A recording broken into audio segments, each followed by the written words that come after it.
I slid into his DMs. Being in India, Shah Rukh Khan was my identity. You feel ashamed, you feel desperate, you feel angry, you feel despair. Failure doesn't taste very nice. I could find happiness wherever I am, and it came from me finding myself as a filmmaker. And it's not the money that makes a wedding, it's not the opulence that makes a wedding, it's the heart that makes it. When you're shooting a wedding, you have to be at your sharpest best. You can't physically shoot for more than 6 hours to 8 hours a day. Your body will give up, your mind will give up. If you do, you'll end up failing. I'm here to fulfill my creative kira. I still cry at weddings. I still get as emotional. I still get as attached. My heart still beats when I see something beautiful. Don't just learn from one person, learn from multiple people. You can take different strengths from different people and then try and apply them to your craft. It played on Coffee with Karan. And because it played on Coffee with Karan, my business expanded overnight. You're dealing with real people and real emotions at a very real time. AI is going to replace jobs for people who are not good at their jobs. If you're good at your job, you will keep it, even if you're creative. I disagree with the concept of a barat. Oh, they didn't get the wedding of their dreams, but then you're getting the marriage of your dreams.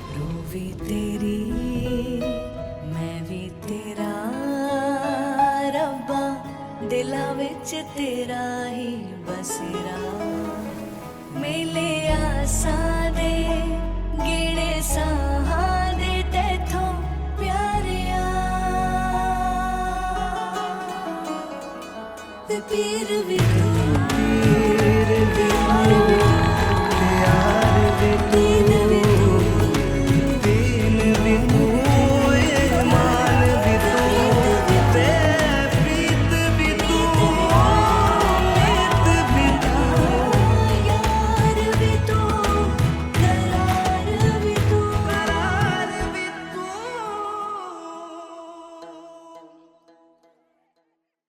On today's episode of Season 2 of #Preach, we have the distinct pleasure of hosting Vishal Punjabi, a talented filmmaker who adds the magic of Bollywood to what is already a truly special day in most people's life.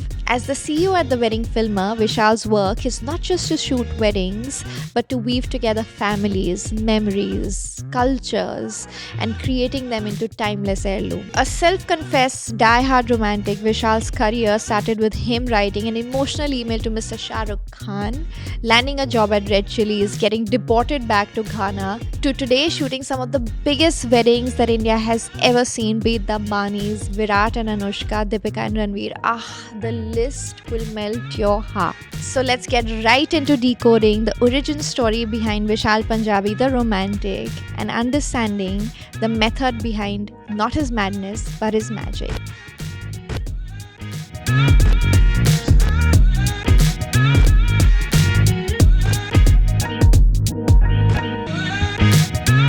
This episode is powered by Niposh. Hi Vishal, welcome to Season 2 of #Preach. So Vishal, I want to know everything. I think your story started and it really intrigued me that you've grown up in like different in Ghana and then in London, but your career really started with you sending an emotional email to Mr. Shah Rukh Khan. I slid into his DMs I wanna before know DMs how, existed. I want to know how you did that. Well, so I knew people who knew people who knew people. I had done a website. Okay. And actually they reached out to me, people in his company. This website I had done in the UK had won a couple of awards with design. Just casually. Back then it was flash animation, and I was one of the few people who used to do flash animation really well. I kind of cracked the code. And I had a good design aesthetics. I had some good mentors in the UK when I was studying design.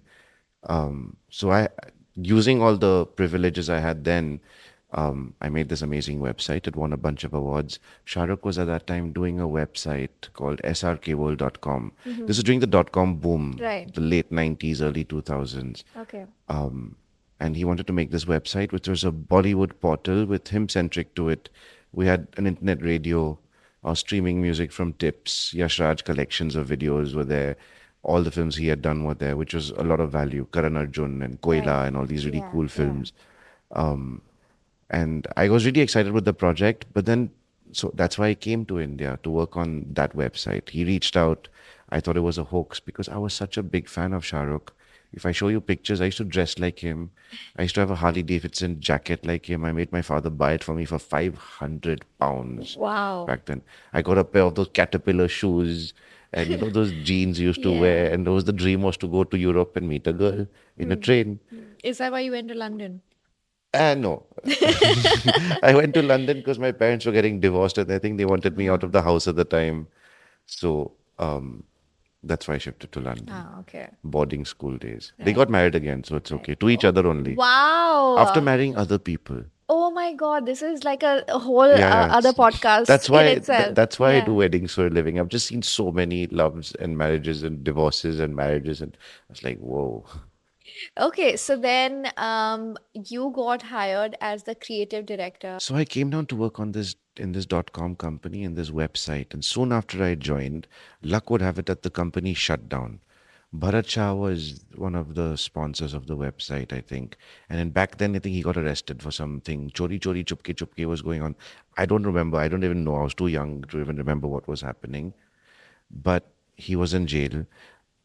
We all lost our jobs because the company shut down because he was financing it. And I was like, oh, this was a short stint. I've just come from London to India. Now what do I do? And I was the only person, I think Shah Rukh found me intriguing or weird or strange.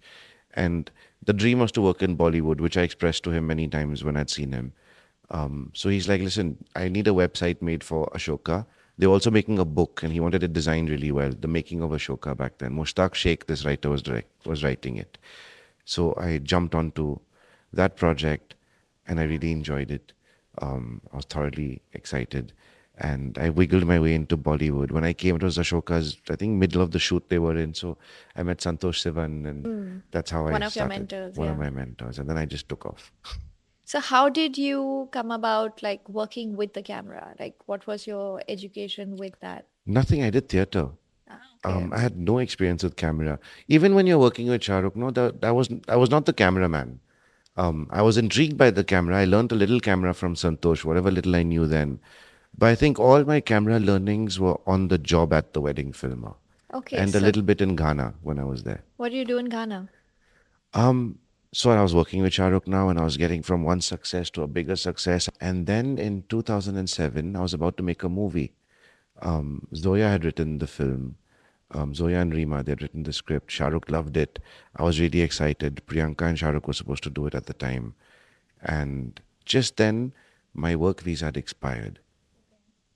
And I basically overstayed my visa, which in retrospect was not a good thing to do. But I didn't know it was an oversight, and I thought it's not such a big deal. It can be sorted. It's like India. I'm a good guy. I'm not. My name is like I'm Indian. I'm not like foreigner. It should be okay. But no, it wasn't like that. It was a very complicated process. I think Shah Rukh and who he was had something to do with the fact that it wouldn't have been as easy as it would have been if I had gone. But he tried everything to stop it from happening. But eventually, I got deported from India. He tried everything to get me back, but there was too much red tape, and there was a lot of anti-Shah Rukh sentiment at the time, I think. Only when the 26/11 attacks happened, the government changed, and my appeals were then finally looked into objectively and been like, okay, come on, he's not a bad guy, let him in. So they finally let me come back after 2 years. But initially, I was banned for coming from 10 years. So I'd imagined my career to be over. And I was at the pinnacle of my career doing really, really well. And here now I found myself in Ghana. Now I left Ghana when I was 12 because I'd gone to the UK to study. So I'd never been back properly. I'd only gone a few times for holidays. And now I'm living in a forest with my father. Because he works in timber. So he's in a sawmill in the middle of a jungle somewhere in Africa. And and there's no Facebook, there's no internet, there was no connection, there was nothing. And so I've lost touch with my friends, and I can see their careers are taking off, and I'm stuck in this place and I didn't know what to do. And I'm telling everybody around me, I'm this filmmaker. I can make movies. But I think that's when it really hit me that if I want to learn how to make movies, I have to like learn them on my own, because when you're working with Shah Rukh, you're very spoiled. You have everything on a silver platter. And then in Ghana, there's no film industry at all. So you have to do everything yourself and you have to make it work. And so then I picked up the camera and learned how to shoot.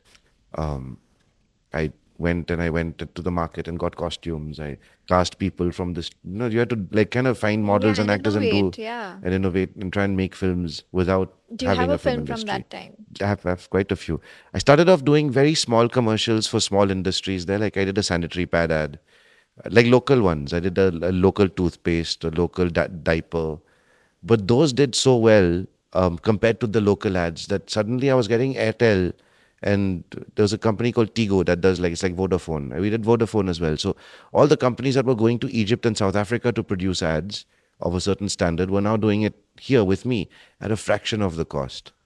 So within a year, I'd set up a production house and I was doing really well. In fact, I was just then again, I was sitting with my friend and I was having a beer on the beach, and life wasn't so bad suddenly. But God had other plans, I guess. Because right about when I made my peace with the fact that okay, this is not so bad, I got a chance to come back, and And you my jumped appeal. at it. You were okay. You knew that there was something better for you in Bombay. I hoped there would be something better for me in Bombay, but at this point, I think I'd overcome that. You know, when you, but when I think we all go through it when we face failure.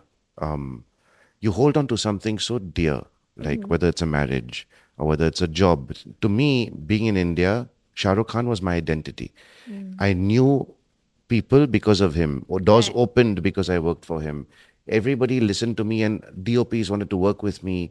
If I picked up the phone and I called any cameraman or any art director or any costume stylist, or and I said, I'm calling from Red Chilies. My name is Vishal. I'm producing an ad with Shah Rukh in it. They would drop everything to Of work with course, me. yeah.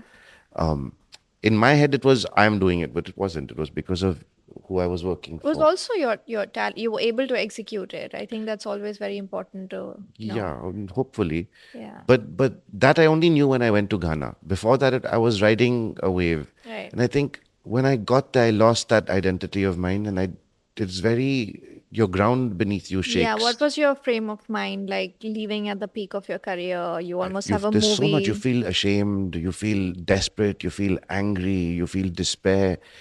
Failure doesn't taste very nice. Yeah. And we go through it, and we go through it multiple times in life, but I think that helped me. All my friends at that time were telling me, Vishal, what is happening to you is not so bad. Shah Rukh was paying me every month despite me, so I was on a long paid holiday for 2 years. A lot of people would give an arm and a leg for that kind of Yeah, of course. chance, but I didn't see it that way. And for me, in my head, I was like, okay, now I'm not happy here, but I could find happiness wherever I am. And it came from me finding myself as a filmmaker and finding a certain level of contentment. And then I came back to Bombay, and I felt a little lost when I came back because they were making this very big film, Rawan. Yeah, that was huge. And I'd come from a place where I picked up a small camera and I started filming myself. So suddenly I knew I was a good filmmaker. I didn't need anybody to tell me.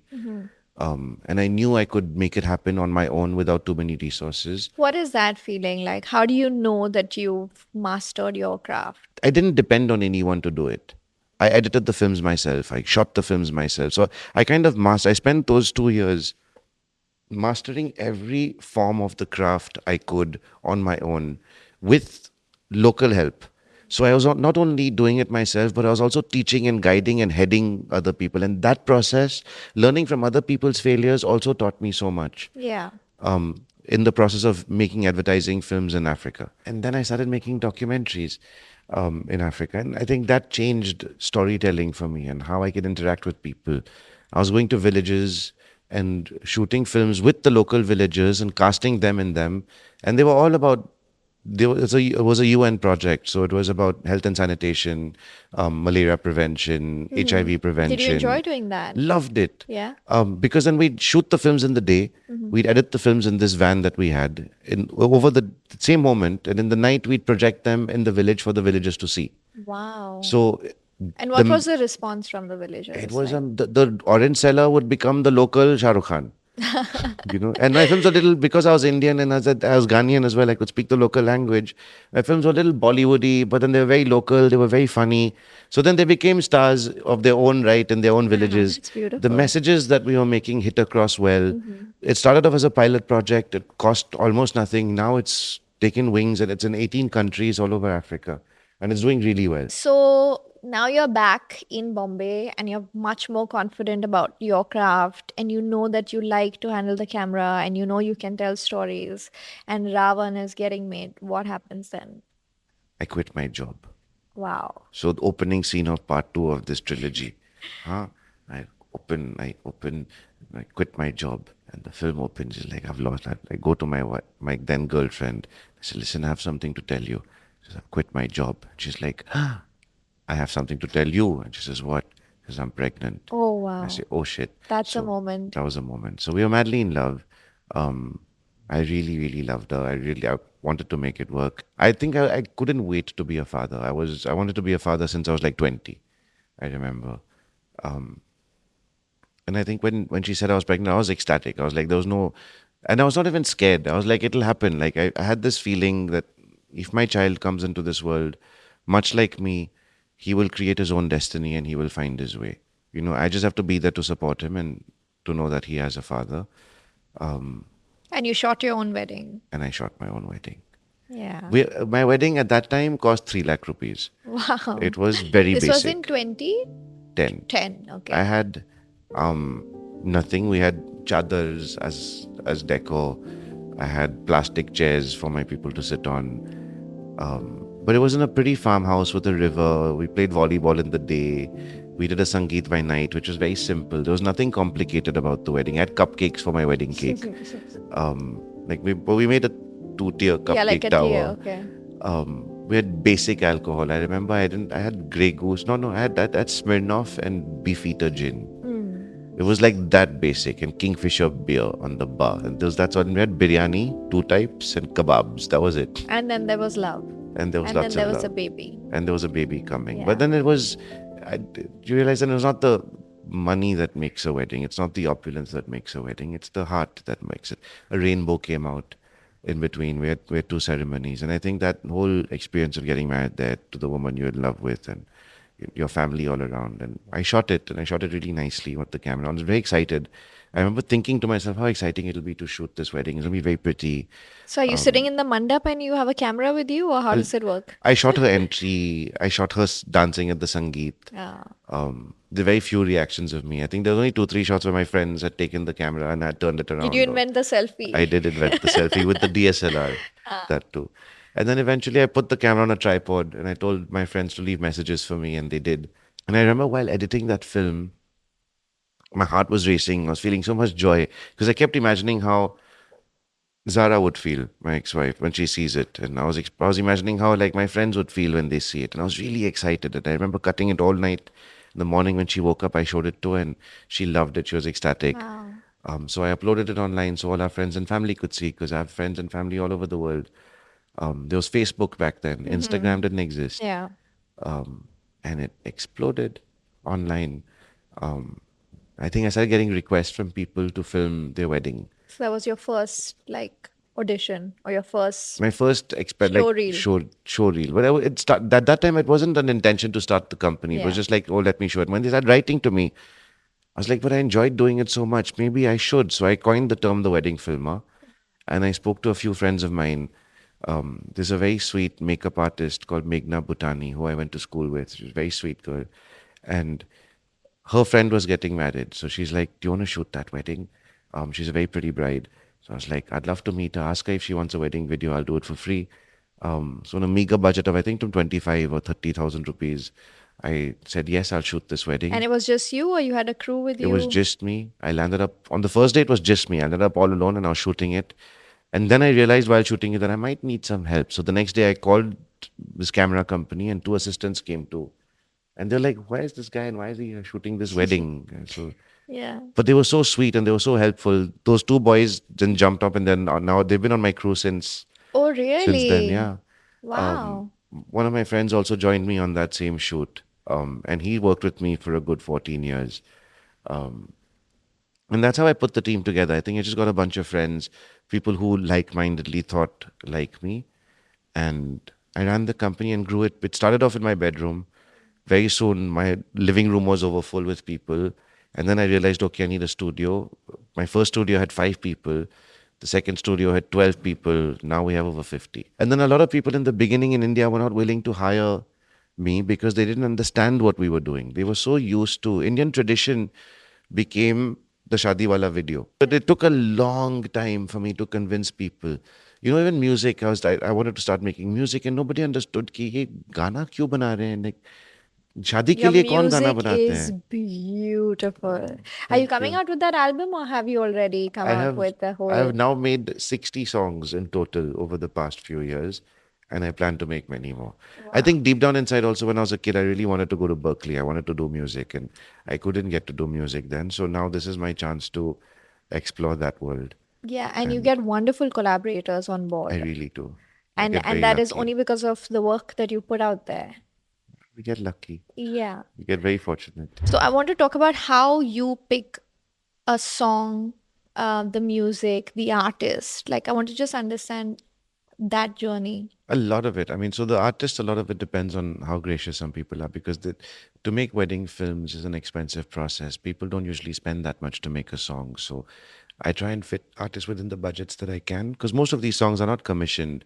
If I make a song, it's usually because it comes out from within or it's from the heart. Like, we want to make a track for this wedding, it deserves a wedding song. Like, I shot this wedding recently, right now, which is, I think, probably one of the best weddings I've ever filmed in my life In London, in Bodrum in in Turkey. Bodrum. Just right 2 days ago, I Wow. filmed it, and this groom poured his heart out and spoke beautifully about why he's marrying this girl he's marrying. She, however, had a lot to say to me, but was not the personality of the person who would say it to everyone. Right. So while writing the song, instantly I knew it has to be from her perspective to him because he said everything. Because he's more vocal, she's not. So now I make her sing it. Right. And say it in song. And then it becomes beautiful. And then you pick the mood. How conservative are the family?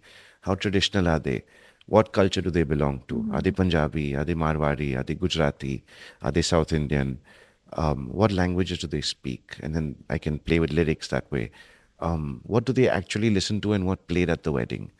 And how can I make it different? And then what's the purpose behind making a song? There's always every song should have a purpose. Otherwise, why make it in the first place? Then I can just use any Bollywood song, no? But the reason we're making the song is because it doesn't exist. There is no song in the universe that exists like this for us to be able to use in a wedding. So, you're saying that you build a song after you've shot the wedding, or do you have a song in mind before you shoot It it? depends. Sometimes I do it before.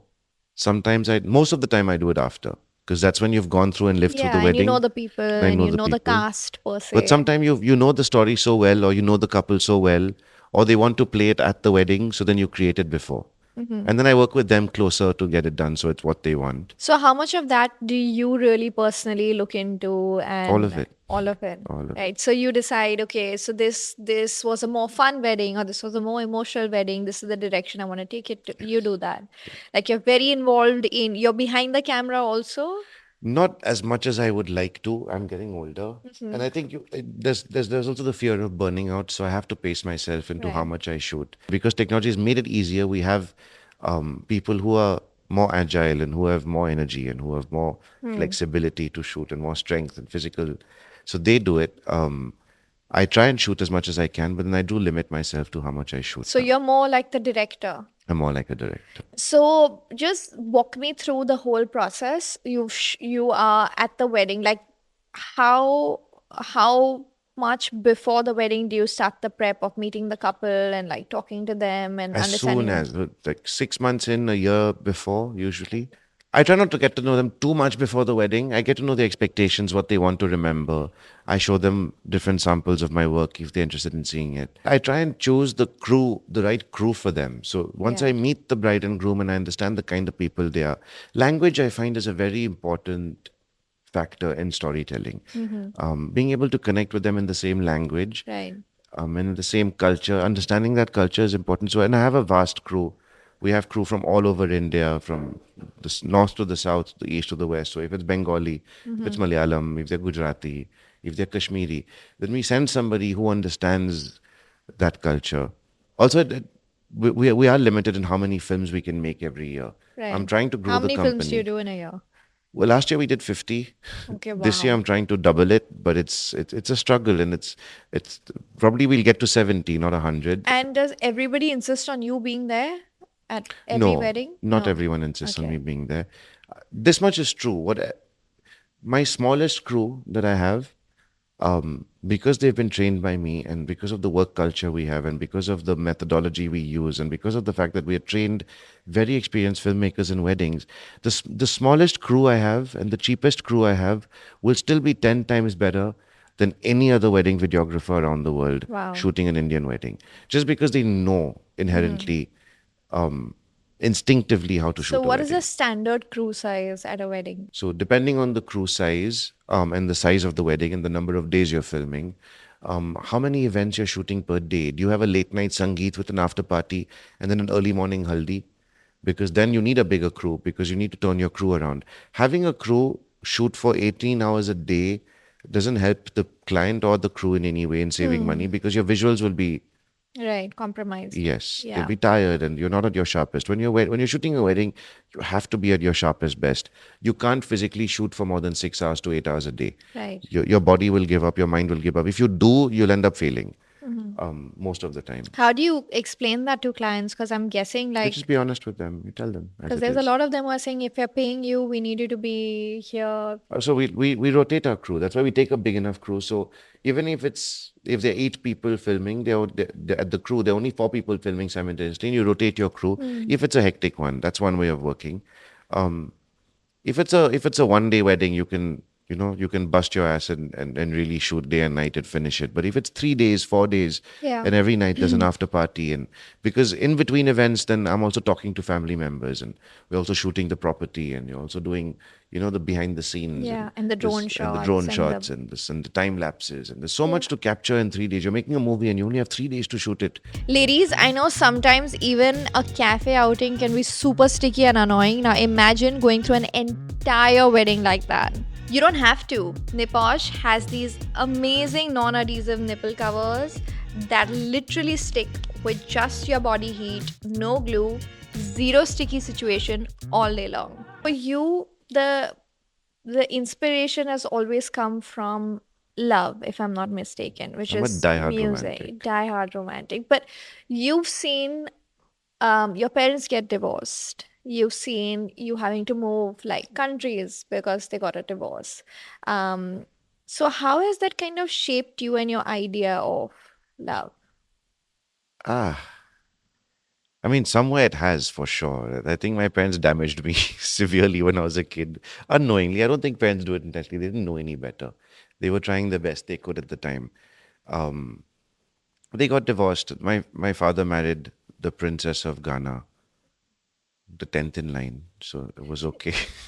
um, my mom got married twice over, got divorced twice over. Eventually, they found themselves again, um, and they made it work. Now they're separated. So it never say never, but never. I feel like love is way too deep, and if you have it for someone, you may say you hate them and like you don't want to see them again, but somewhere the other, like at least in my case, I've created a child. There's a lot of respect that you'll always maintain.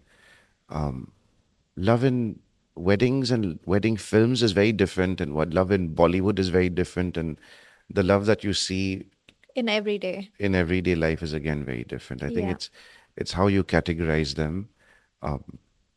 I'm very romantic and all, but then I'm also like human. So Yeah, but how do you not get jaded? Because I'm sure even in weddings you see a lot of it was I went through divorce myself, yeah. and it was the hardest thing to go through Yeah. at the time. You feel lost and you feel embarrassed and you feel ashamed. And I'd go to weddings and aunties would be like, "So beta, are you married?" And I'm like, Yeah. "Yeah, yeah, I'm happily married." And all. I wouldn't have the heart to tell them Yeah, I get that I'm too. Yeah. divorced. And I was just like, that's a tight one. But then eventually you get over it. It's unfortunate when people get married, and it doesn't work, but it's not the end of the world. For someone who has the blessing to be able to get married again, it just means that you had the opportunity. You're one of those few lucky people who could fall in love twice. Wow. It's the most beautiful experience, falling in love. Yeah. I felt it the first time, but boy, did I really feel it the second time. And how lucky was I that I could get to see it twice. You're talking a lot about identity. And you've seen identity form and you've seen identity kind of go away and then form again and go away. Is your identity still the wedding filmer, or have you found another grounding and an I identity. think I found a middle. We keep evolving, no, and I don't think this is it yet. Eventually, I will make a film. It may fail. If it fails, my life will take a certain path. If it succeed, my life will take a certain path. If it succeeds and my life does, I just hope and pray that I have a level-headed place and I don't become an asshole overnight. And if it fails, I hope I have a level-headed head and I don't let it get to me and I get depressed overnight. So I think it's just about how mentally strong you are, the support system you have around you, the influences you have around you. A lot of people you'd keep around you. People have positive influences on you, and you also have a lot of people who've got negative influences around you. So try and surround yourself with people who would have a positive influence around you, who would teach you good things, who would not encourage your bad habits, because we all have them. I have the terrible ones. And now you put me in a room with somebody who's going to encourage those bad habits, then I'm going to go towards, That's very important. Yeah. I think when I started reading the Gita, the first three things that I took out of it, they say if ever you want to know if you're on the right track, there are three things that you need to always like refer back to. One is scripture. So it could be any holy book or any text that is written with a lot of like um, accuracy and, by an authority you can trust. The second is Sangha, which is definitely the people that you keep around you. And the third is sadhana, which is your own discipline, your own practice. Have you like cried at any of the weddings? Like, were you the moved by? last the last wedding I shot. I was weeping like a baby because then again I'd seen a love that was so inspiring. That it makes you want to be able to love like that. Because sometimes either we forget or we just don't know any better. We haven't been taught that. So Yeah. when you learn that from somebody you admire, like I'm shooting this groom, I really like him, I respect him, I like the things he's saying, I'm getting to better my life. The brownie points I'm going to get from my fiance now is like, because now You I were know taking things. Just notes. taking notes, like this is how a man could also be. Like I never Wow. saw my father treat his wife like that. I never Wow. saw my friends treat their girlfriends like that. But here I'm seeing this groom treat this woman in a way where like it just she's so happy and Yeah. Tell me and about that scene, the drones going up, but like him no, it's just just, I looking mean, at that's just an her. example of one thing. It's just like, when you see a man look at a girl and you see him say the things he wants to say, and you just see how grateful he is, and he's not shy of expressing it, and is very eloquently saying it repeatedly. And you can see that it's an honest statement. It's not something Right. he's putting on for show. And, he's not just saying it for the fuck of it. He's not repeating a line from a Bollywood movie or a Hollywood film. Yeah. He's not asked ChatGPT to write it. It's come from his heart. Wow. That I find inspiring. So I want to talk about, how you said your work is just thinking on the feet all the time because things are Yes. always changing. Has there been a scenario where you couldn't get the content you wanted? What did you do then? Like, how did you get the movie out? Which, I mean, so at weddings, like, there's one thing that you may not get, but then luckily there are 1,000 other things that happen at a wedding. We have made mistakes in the past. Like once our bags got stolen and we lost footage Oh, from the shit. wedding, Oh, my you know. God. So then That is heartbreaking. that So, is what did you heartbreaking. do? Luckily, we had a backup. So Okay. there's lots of safe plans and safe. So there's lots. So every mistake you can possibly make while shooting a wedding, I have made them. We've forgotten our cameras. We've landed up on shoot. The haldi started. I've left the camera bag in the hotel because we've gotten up and ran late night sangeet, early morning haldi. We've missed flights. Baggage has gotten lost. I have mistaken the bride's mother for somebody else. Because there's so many, you look at Yeah. them when they're not dressed, and then you look at them when there's makeup. Suddenly there's makeup. But Yeah. I think the lesson I learned from all of these mistakes is learn from your mistakes. If you make them, it's okay. If you learn from them and come up with safeguards to make sure you don't repeat them again, because then you're just making yourself invincible, Yeah. and that's where we've gotten to now. And that's exciting. Do you feel like there is a reason why you are in the wedding industry? Like, just from a very soul journey perspective, are you here to learn about love, or are you here to learn about, are you here to like show people how to love? Like, what do you think your purpose is there? I'm here to fulfill my creative kira. In the process, I also get to do things I love doing. I don't feel like when I'm working, it's work. I don't get physically tired of doing what I do. There's no burnout. I was scared of it for a long time, but I've been doing this for 14 years, and I still cry at weddings. I still get as emotional. I still get as attached. My heart still beats when I see something beautiful. I still go to sleep humming a new tune every night. I'm still inspired. I have a lot left in me. It's not, I was always scared. I was like, okay, I can do this for 5 years and then what? I'll do this for 10 years and then what? 2 years ago, when my other producer who was working with me for the longest time left, I was like, now how Now will I do what? Yeah. this? Because I had someone to lean on all the time and I was not doing all the heavy lifting. But it just got better. It didn't get worse. In fact, I found myself again. Yeah, I've seen that. I found like I let go of certain things and I was finally like free again and I was starting shooting very differently and then I'm enjoying myself all over again. So it just doesn't end, I guess. If you find and you do something you love doing, you don't really feel like you're So working. that is true, That is according true. to you. So I find myself having to fall in love with what I do over and again. Like it is an exercise for me. But you have to, but love is work, no? So do you work closely with event planners and Very. wedding designers? I do. How important is that synergy? For the right kind of wedding, it's very important because then they intimate me when things are happening. They communicate with the bride and groom and help us to know when they're ready. The waiting filmer can then become the wedding filmer. But do you ever say on the set and how it should be If the bride constructed? and groom need me to or want me to, then I will offer my advice. I have a lot of experience in it because I've done it for so long. I have a very good aesthetic Because I'm sense. sure the colors, the backdrop, it all matters. It Like, usually I don't get involved unless I'm asked because I want it to be their wedding. I don't want yeah, it to be my impression of their wedding. So right. if there's something they want, if they don't know what to do and they ask my opinion, I'm more than happy to give it to them.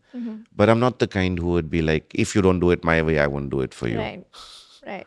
We on hashtag preach, we actually have these conversations with disruptors like you to actually help young creatives understand how the hell did he do it? How can I do it?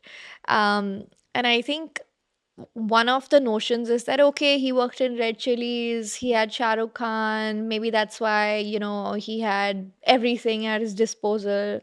But now we find out your story of like how you went back, how you did ads, and you came back. But if a young creative kind of had to understand how do I get the big clients the way Vishal kind of has access. But see, back then I didn't have that. I used to go to wedding planners. I used to sit there and wait for hours. And eventually they'd be like, Saab busy hai, wo aapse mil nahi sakte. I'd be like, I just want to show him what I can do. I'll work for free. And they said, no, we don't want to work with you. So eventually I had to literally do wedding films for free, work from scratch, do films just for the love of cinema and work hard. There were days when we didn't have money. I remember when back then my ex-wife fought like tooth and nail, left the house and went because I bought a lens for the camera instead of paying the rent for the house. Thinking Wow. I'll use the lens, shoot the Shoot a wedding, film. get the money and pay the rent. Hustle. I was Yeah, like true hustling. I was hustle. literally hustling, and because I knew it would work. There was a conviction I certainly had. So, capturing live events, it means that there is no room for like retakes, right? So, how do you kind of prep for that? How do people who want to become wedding filmers, what are your tips that you would give them to kind of handle this line of work? You got to do your homework properly. So What is camera the work is not homework? just the homework is about learning the technicals of it till it becomes instinct for you.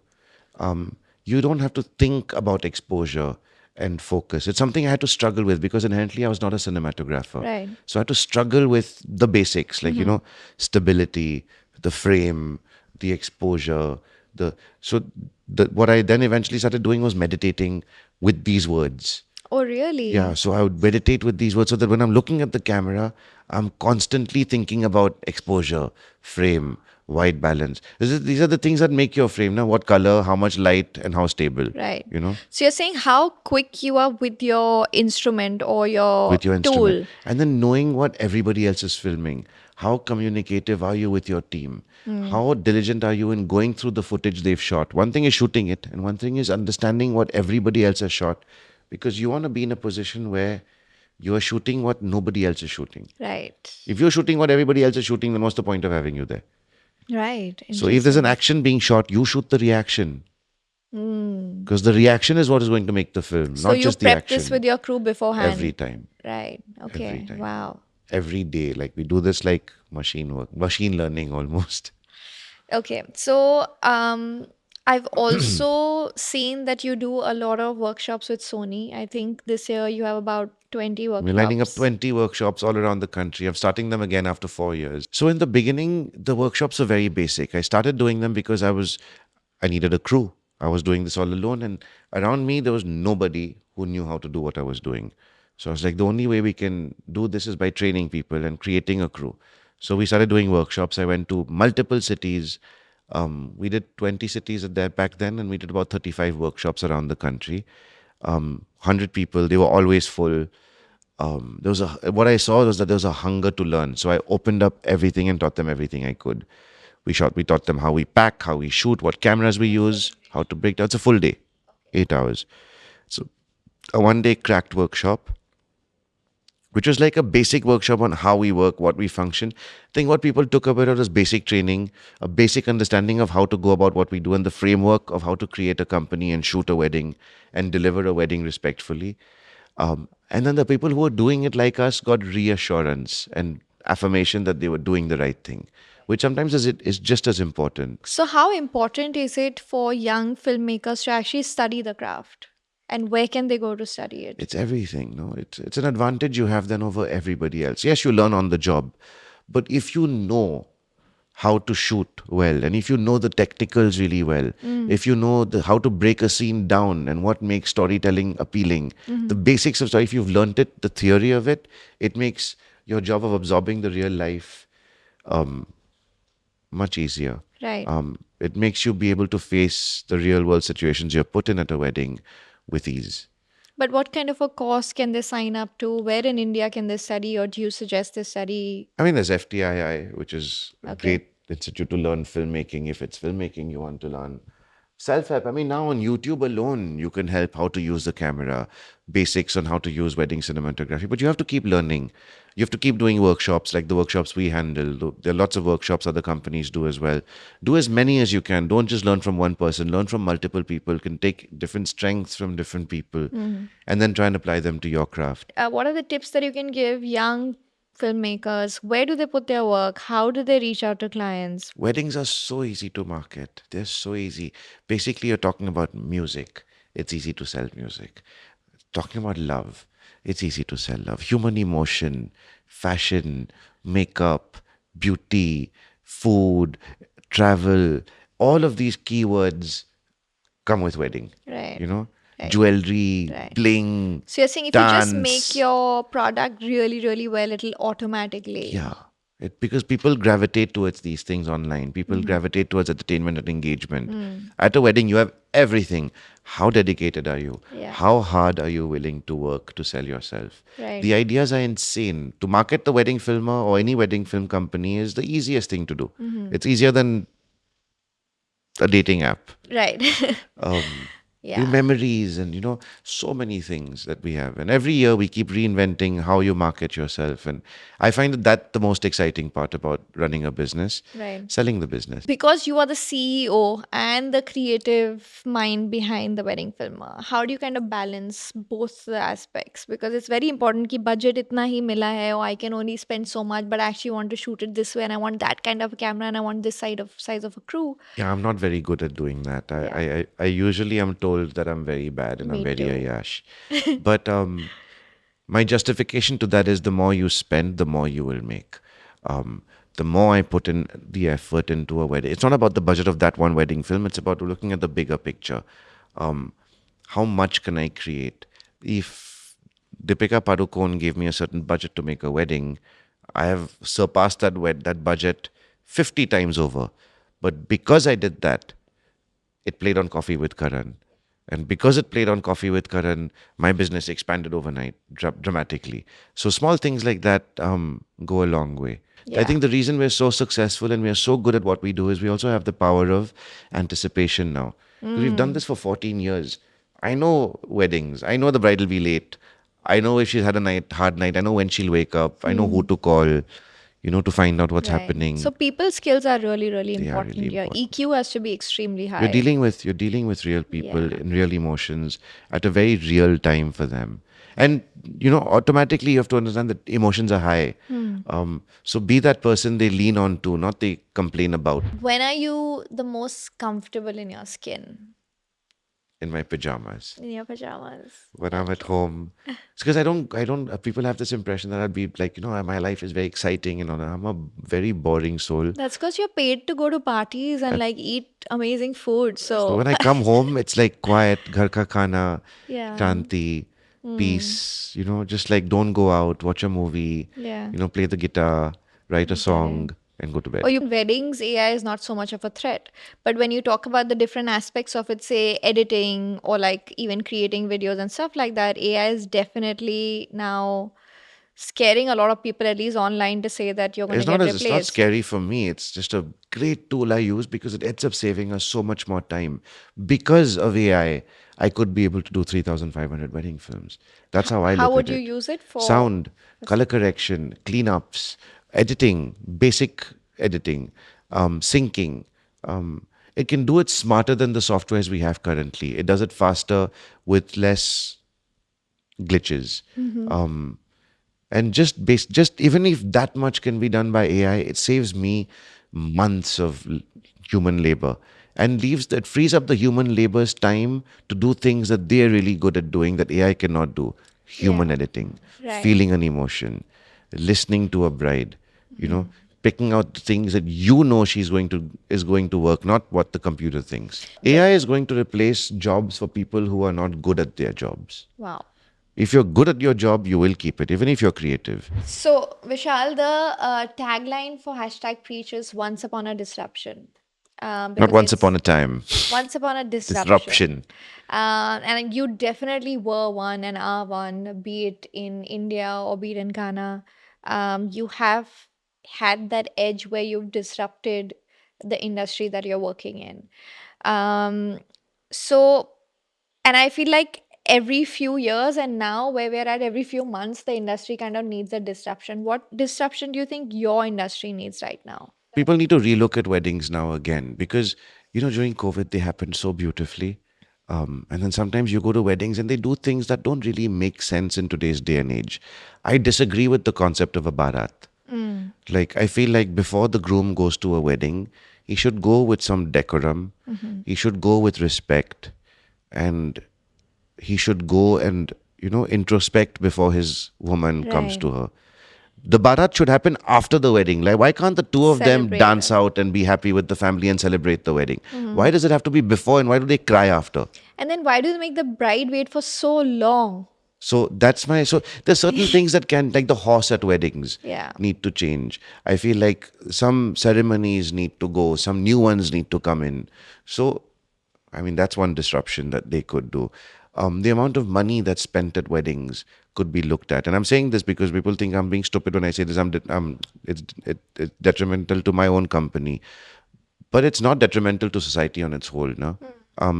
Do it, make a film and do all of these things. But then there are also means and ways to do it within what you can afford. Just because that person has done it doesn't mean that your wedding is any less. Just because you've not hired me doesn't mean your wedding is not special. Right. And that is important for people to know because a lot of people feel disappointed that, oh, they didn't get the wedding of their dreams. But then you're getting the marriage of your dreams. That's Wow. what counts. Now, I'm going to ask you some rapid fire questions. A celebrity couple's wedding that you'd love to shoot. Who's Zendaya dating? Oh, Tom Tom Holland. Holland. No. Hi. She's dating Tom Holland. Oh, okay. Can So you Zendaya. imagine? I can't imagine. All the fashion. Johnny and me. Yeah, that'll be beautiful. Okay, great. I'm going to be there for that one for sure. Okay. Lavish weddings or intimate weddings? Intimate weddings. Ad films or wedding films? I think I know the answer to that. Wedding films. If your life was a movie, what would be the soundtrack? I'm in trouble deep. Papa, don't preach. Yours is going to be Mama, don't preach. Henna? If it did exist. Crap, what would be my soundtrack be? I did it my way. Ah, nice. Okay. So if you were casting for a movie where it was based on the wedding film, who would be cast as Vishal Punjabi? Shah Rukh Khan, Arey, of course. the ultimate romantic. The best advice you've received in your career? I was going to make a film when I was 24. It was another script, not the second script I'd written. Shah Rukh had allowed me to make it, but then somewhere he stopped me and said, "Don't make it yet. You're too young. You don't have what it takes to make." I took it very badly. Then I was very angry with him for that, for those few hours. Then I got Teenage over it. angst. Teenage angst was there. But then now I can only thank him so much for it, because if I did make that film then, I would have been an asshole for sure. I don't think then it would have done really badly, or I would have just been very depressed. And I don't think I had what it took. So he's like, wait, sabar ka phal meetha. Like, take your time with it. And another piece of advice I always remember is, when bad things happen to you, and failure really hits you, and you think it's the worst thing happening to you, that is probably the best lesson life is giving you. Even though you agree. can't see it then. Beautiful. Eventually, you And will. what is the worst piece of advice you've received? Stay in this marriage, make it work. If you had to choose an alternate profession, what would it be? Pilot. Taster. Pilot. I'll definitely be Pilot. flying a plane. Your favorite wedding trend? My favorite wedding trend. Banning animals at weddings. A wedding trend that Wearing you Papa actually Don't Preach for one of your ceremonies. love it. Say it louder. Okay. A wedding trend that you actually hate. Animals at weddings, horses at weddings. Don't like them at all.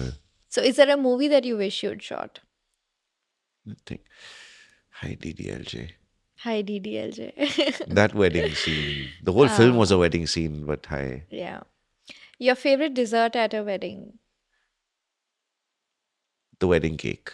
Happy endings or Always. unrequited love? Always happy ending. Red at a wedding or pink? Or like the Red. blush ivory? I like red. I like blush ivory too, but this red is classic. It's lovely. Okay, good. I think we can end it at that. Thank you so much, Vishal. And I exciting. can't wait to see your film. And I can't wait to have you shoot a film with me. And Let's do it this year. but most importantly, I can't wait to dress your bride to be, Nikki, and I can't wait to see her. And I wish you all the love that you put out into the world, like multiplied by 100 for your own life and your marriage. Thank you so much for tuning into this conversation. At least for me, this was one of the most invigorating conversations because we spoke about all my favorite topics. We spoke about love, we spoke about EQ, empathy, divorce, heartbreak, trauma. Yet at the same time, we spoke about career, ambition, what it means to build a team that stays with you for 14 years, wanting to make the number go from 50 films a year to 3,500 in like 5 years time. So for me, I'm taking back a lot of lessons from this conversation, a lot of energy, a lot of optimism and joy. So if you've liked this conversation as much as I enjoyed having it, make sure to leave a review, like, subscribe and share, and tune into the next episode when we have another thrilling guest.